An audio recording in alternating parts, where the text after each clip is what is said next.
만나긴 만났는데 계속 만날 수 있을지는 미지수입니다. 트럼프 미국 대통령이 푸틴 대통령과의 정상회담에 이어 젤렌스키 우크라이나 대통령 또 유럽 주요국 정상들과 연쇄적으로 만나 의견을 전달하고 본인의 해법도 제시했는데요. 빨리 악수하고 끝내자는 트럼프의 의지는 분명한데 각국 이해관계는 너무나도 복잡합니다. 무엇보다 침공을 당한 우크라이나가 영토를 포기하는 조건부터가 대형 난제입니다. 김성훈 기자와 자세히 짚어보겠습니다. 김 기자, 일단 대화가 시작됐다는 데 의미를 둘 수 있겠죠? 네, 그렇습니다. 현지 시간 18일 트럼프 대통령은 백악관에서 젤렌스키 우크라이나 대통령과 유럽 주요 정상들과 다자회담을 가졌습니다. 앞선 지난 15일 푸틴 러시아 대통령과의 알래스카 정상회담 이후 종전 조건 등을 공유하고 논의하는 자리였는데요. 회담이 끝난 뒤 트럼프 대통령은 우크라이나에 대한 안전 보장에 대해 의견이 오갔고 미국과의 공조 속에 여러 유럽 국가들이 이를 제공할 것이라고 밝혔습니다.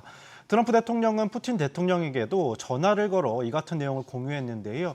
관련해 젤렌스키 우크라이나 대통령과의 만남을 조율했다면서 1, 2주 안에 이 문제를 풀 수 있을지 알 수 있을 것이라고 밝혔습니다.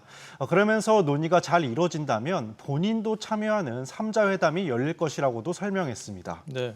이번 백악관 회동에 대해서 어떤 평가가 나오나요? 네, 유럽연합의 전문 매체 유락티브는 유럽 정상들이 회담 전까지 트럼프 대통령의 공개적인 질책을 가장 우려했다고 전했는데요.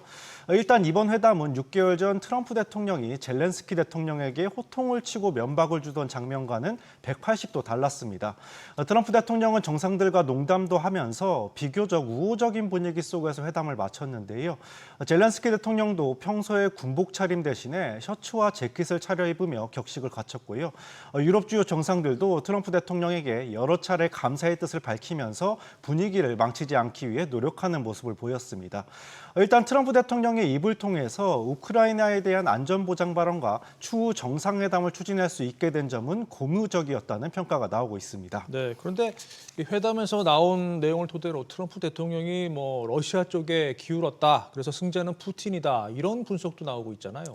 네, 맞습니다. 트럼프 대통령은 평화적인 합의를 위해서는 영토 교환이 이루어져야 한다는 점과 우크라이나의 북대서양 조약기구 나토 가입은 불가하다는 뜻을 밝혔습니다.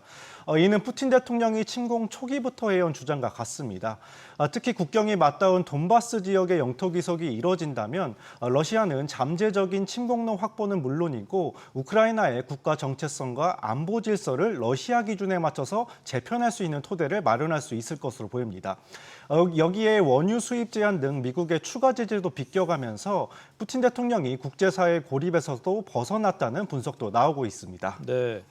일단 이 회담이 다 끝난 다음에 트럼프 대통령은 전쟁 당사국들한테 결단을 내리기라고 넘기는 분위기예요. 네, 그렇습니다. 이번 백악관 회담에선 우크라이나의 영토 문제는 논의되지 않은 것으로 전해졌습니다. 트럼프 대통령은 매우 안타까운 얘기지만 결국 젤렌스키와 푸틴이 협력해서 풀어야 할 문제라면서 발을 빼는 모습입니다. 이 때문에 트럼프 대통령이 일단 두 나라를 협상 테이블에 앉게 하고 자신은 평화 중재자 이미지를 구축하는 데에만 치중하고 있는 것 아니냐는 분석도 나옵니다. 내년 중간 선거를 앞두고 국내 지지층을 결집시키려는 의도가 강하다는 겁니다. 여기에 경제적 이익을 앞세우는 모습도 보이는데요. 안보 보장의 일환으로 우크라이나는 유럽의 자금을 통해서 900억 달러, 우리 돈 125조 원 상당의 미국 무기를 구매할 계획인데요.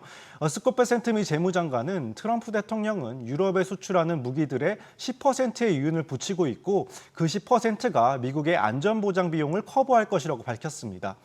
또 미국이 우크라이나와 지난 4월 말 체결한 광물 협정을 거론하면서 분쟁이 끝나면 미국 납세자들에게 큰 보상이 될 수 있다고도 말했습니다. 트럼프 대통령도 푸틴 대통령과 회담 직후에 전쟁이 끝나면 러시아와 대규모 무역을 원한다고 강조하기도 했습니다. 네.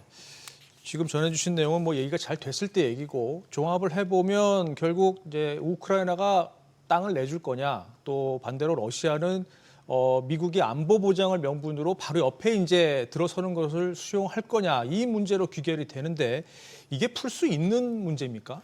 네, 말씀하신 쟁점으로 볼 수 있는 우크라이나의 영토 포기와 안전 보장을 둘러싼 셈법이 여전히 복잡합니다.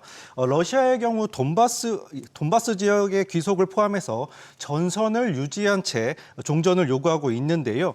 돈바스 지역의 경우 우리나라의 절반 수준인 전체 5만 3,200제곱킬로미터에 달하는 데다 군사적 요충지이기 때문에 우크라이나로서는 절대 포기할 수 없는 지역입니다.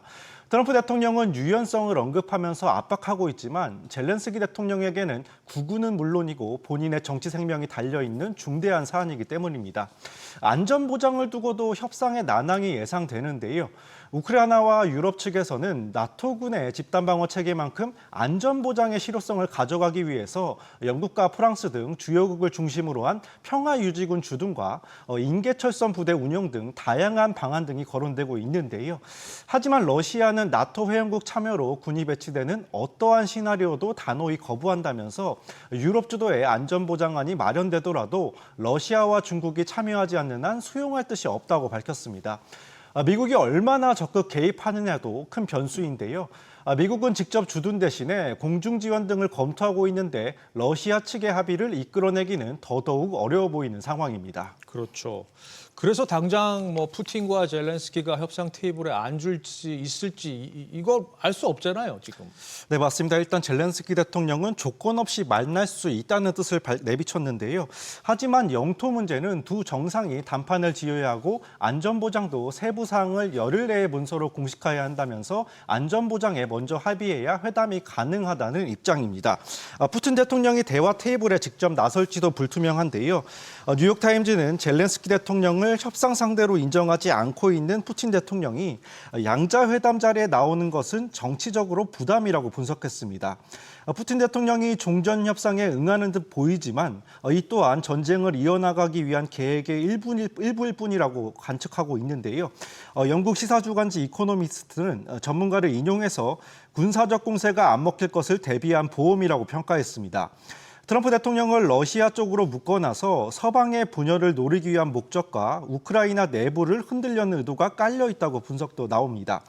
종전 협상 흐름이 국제유가 등 글로벌 경제에 미치는 파장도 큰 만큼 일단은 트럼프 대통령이 언급한 2주 뒤를 기다려 봐야겠습니다. 네, 알겠습니다. 김성훈 기자 잘 들었습니다.